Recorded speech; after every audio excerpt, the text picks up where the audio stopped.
ও ভাই, এই ছাগল ছানাটা কেউ নেবেন? খুব কম দামে দিয়ে দিব। আমার মেয়ের খুব শখের ছানা, কিন্তু টাকার অভাবে আজ পথে বসেছি। কেউ কি নেবেন? আরে পাগল নাকি? এই খোড়া ছাগল ছানাকে কে কিনবে? ও তো ঠিক মতো দাঁড়াতেই পারছে না। এটা নিয়ে আমি কি করব? মরা কান্না কাঁদবো?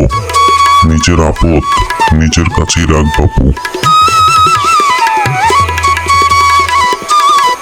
বাবা, মন খারাপ করো না। এই ছাগলটা দেখতে যেমন সুন্দর, ও তোমার অভাব থেকে মুক্তি দিবে। ওকে অবজ্ঞা করো না।